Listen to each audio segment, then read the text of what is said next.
So what will the relationship be between gods and robots? Will divine beings become robotic? How is tech helping religion? Award-winning futurist, researcher, and keynote speaker Nikolas Badminton joins us on Canada Now. Good to have you back on the show, my friend. Thanks for having me, Jeff. You were here on Friday, and I said, I need some more Nick Badminton time. That's what I need. I'm always in. I'm always in. I appreciate your being back. So on your website, nikolasbadminton.com, you've got a number of great articles and things that you bring to the forefront, to the attention of a lot of people. And one thing is about the relationship between gods and robots. And it seems that I was going to say this is part of our future, but it seems like this is part of our present. Yeah, we're in a situation where there's lots of discussion around artificial intelligence and machine learning and data being generated every day, and who's going to tap into that and where's that going to lead. But I wrote an article in the last week or so about these robots that churches are starting to deploy to take the place of priests. So I first saw this coming out of Asia. Some Taoist ceremonies, whatever, have actually need to have teams of priests literally working in shifts to do 5-6 hour long, funeral, chanting and mantras or whatever.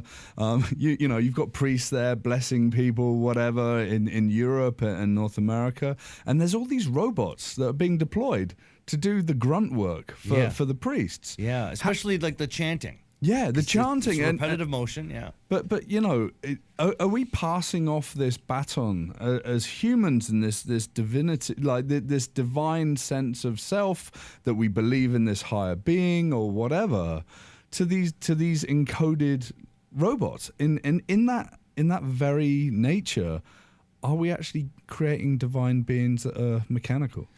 So do you think that that's where it might lead, where, while these robots are trying to help out the priests, let's say, that there might be a transference of worship in some way to tech as opposed to a higher being of some sort? It's really interesting. So there's a quite controversial guy down in Silicon Valley, where else, called Anthony Levedensky, and he was a Google engineer on self-driving cars, and he's gone on to other companies now, and he formed the world's first AI-based religion.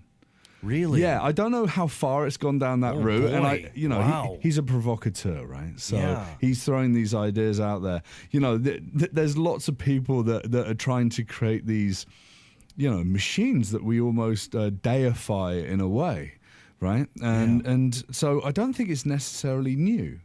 How is a statue and gods in ancient Greece different from creating like robots that are stationary or walking around and we imbibe with the sense of self and teachings, right? It's so interesting to think about culturally and anthropologically. Well, boy, that's kind of mind-blowing, because I'm thinking back to when my mom used to take me to church, and I remember being very, very young, like 5-6 years old, which I'm sure a lot of kids, kids that age, they ask questions, they cut the BS and they get through the heart of stuff. And while I'm not saying that religion is BS by any stretch of the imagination, in this case I was in church with my mom, and I remember like everybody was going up to a cross and they were kissing the cross and then moving, and there was this lineup of people that were kissing a cross.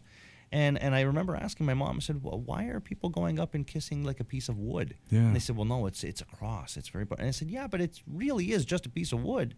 Like, why is everybody going up and it's not a person. It's not a person that can feel it. It's just an inanimate object.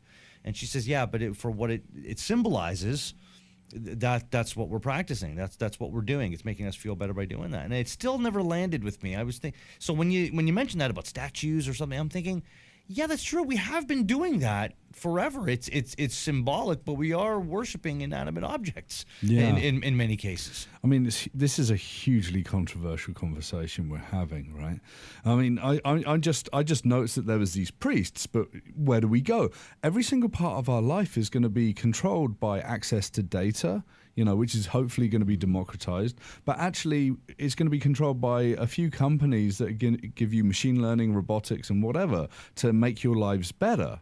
So you're ultimately going to be buying into a life and a lifestyle.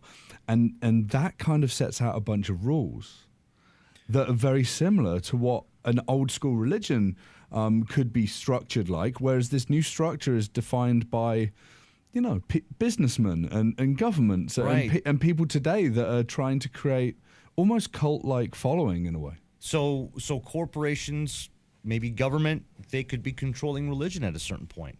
Well, if we look at how pervasive like social media is and the spreading of both of good news and bad news, and also the fake news, as it were. Right? We've got algorithms that are feeding us lots of information, and they're creating momentum behind certain messages. I mean, the Pope's got a Twitter account, right? Right. I quite like the Pope right now. He's a pretty progressive guy, which is good. You've got everyone getting on board because these are important platforms to spread the message. Yeah. Unfortunately, we become shaped by the tools that we create, and the message becomes shaped by them as well. So Marshall McLuhan, University of Toronto, the medium is the message, and he said exactly that. We're shaped by the tools that we create.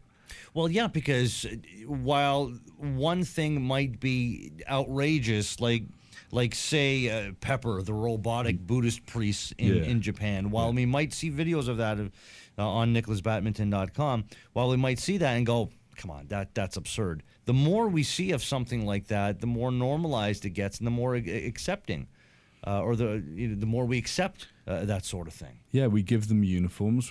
They become recognized as having a certain role in society. It's very much like the clergy. Yeah, right? yeah. We know, you walk down the street, there were police just down the road. You know who a police person is, right, because they're dressed like the police, and there's a certain air of authority. Yeah. So we start to standardize these outfits and put all of the apparel and pomp and circumstance around both people and robotics, and then you bring them together in some sort of organized religion. It seems completely sensible to me. Is all this automation just inevitable? Like, for those that want to fight it and those that want to say, come on, that's ridiculous, no, we don't need that, it's too much of this, too much of that, is this wave coming? Is there nothing we can do about it? Well, we've been automating for 3 industrial revolutions before us, right?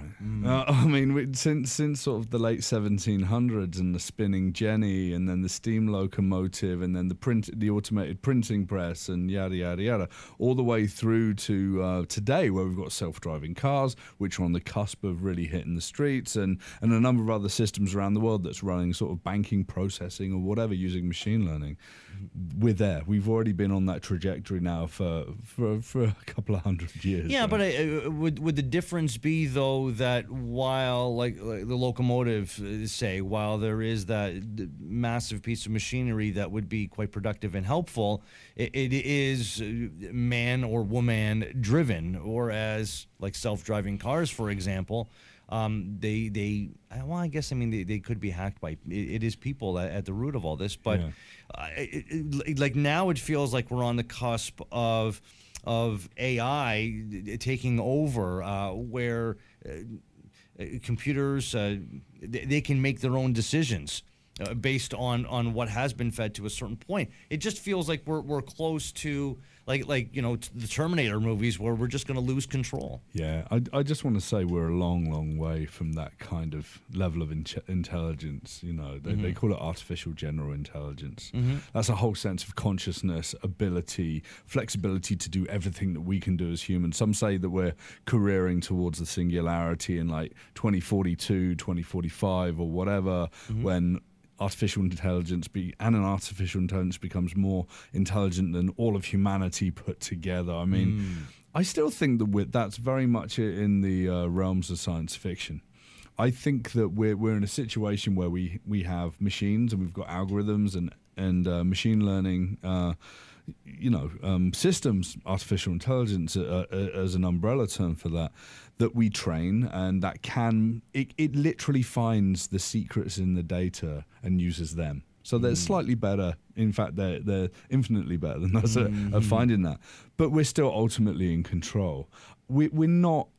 I'd never talk about this idea of Terminator, autonomy, consciousness, nefarious sort of activities that are going to be the downfall of humanity. That's just not true. Humans still put the business model and they still put the rules around these systems. And it gets really freaky when you start to look at like autonomous weapon systems and whatever. And that's where a lot of this fear-mongering comes from. But right now, today, we've got people in charge. Ever seen the movie WALL-E? Yeah. Do you think that's going to happen? It's inevitable we're going to be floating around and 400 pounds each, stuffing our face with candy. Well, I don't know. I've seen that movie about 600 times in the past 4 months as my kids went, what's that movie? And I went, oh, this movie? And I popped it in on DVD. I'm an old school. Yeah. And we watch it, and I'm watching it over and over again going, are we that far off? Yeah, we're a long, long way from that. I mean, that... Ruining this planet and bailing and just going flying around. The planet is in a pretty dire state the last 250 years. I was just reading a report. We've never, ever seen as much CO2 in the atmosphere as we're seeing today. Calamity. I work with the UN and the Climate Change Secretariat. It's bad. It's bad to a point where, I don't know if you saw the video yet. I haven't. I've only read about it. But Bill Nye just went off. I saw it. Did you see it? Yeah, rock and roll. So that guy's awesome. Yeah, he went off. He appeared as a guest on Last Week Tonight with John Oliver. Yeah. And F-bombs left, right, and center because it's as if no one's listening. Yeah, I watch that program every single week, and that program like lays it out. Yeah. I watched that. I was like, wow. Yeah. Bill. You should be on that show. Yeah, you need to relax. You need to get on that show. Who, me? Yeah. I'd love to be on that show. My girlfriend would be like so stoked. Then she would be impressed. Yeah, then she'd be impressed, right? But Bill Nye is not joking. Like, we are setting the world on fire. I mean, here we are in Toronto. We're looking out. Even if you look across Canada, and we're packing people in. What's interesting is that the cities in the world they're growing at an exponential rate. The largest city in the world by 2100 will be in Lagos, Nigeria. And this is based on data from people at the University of Toronto that are looking at city growth. It's going to be 88.3 million people by 2100. Wow. So 88.3 million people in a metropolitan area, literally living on top of each other, side by side, trying to grow together. Are we going to be in that world that's the same as WALL-E? Well, quite possibly. And some of those robots are going to become neighborhood gods. Well, that's it. Maybe. That's it. Maybe. That's where the technology once again plays a part. And circling back to the beginning of the conversation with gods and robots. Yeah, why do I feel that we're going to get some backlash on this? No. But like, hey, it could happen. It could happen. Well, it typically happens. Are we still searching for boundaries? Like, do we not know where the lines are? Yeah, we don't have enough people in this world, in government, in academia, in large business, that are working together around creating ethical boundaries, ethical controls, understanding how this world works together. And I always talk about who we are. We're humans, and we have to put humans in the center of all the solutions that we build. And we shouldn't put money and efficiency before that. And we are. Yeah. And companies are. You remove a human from the machine. Everything's cheaper. Everything's more efficient, ultimately controllable, but it lacks creativity, love, ethical boundaries, and the things that really make the world an important place. Well, and even in terms of climate change and combating climate change, the first question is, well, how much is that going to cost? To fight that, what's that going to cost us? Well, we're not doing that. Yeah, it's inevitable now. I mean, we're warming up. I was in South Korea at a UN conference called Resilience Frontiers. 100 people from all over the world designing resilient futures. You know what? We're going to hit 2030. It's going to be 1.5 to 2 degrees warmer, and we're going to have to work out how we're going to survive. So that's what we were doing for a week. We were trying to work out. That's not far from now. No. And the Secretary General of the UN is coming in, guns are blazing. I mean, you think Bill Nye is sort of like, got the knuckle dusters on and setting globes on fire. The Secretary General of the United Nations is like, he's holding nothing back now. And they've got a lot of sway. I love working with those guys. Well, so when you do work with them, Yeah. do you come back hopeful? I have to, yeah. I remain hopeful every single day, and I try and do my part for the world by I chat to tens of thousands of people every year, and my message is always around. We have to put humans at the center of any solution that we build. We have to put that first.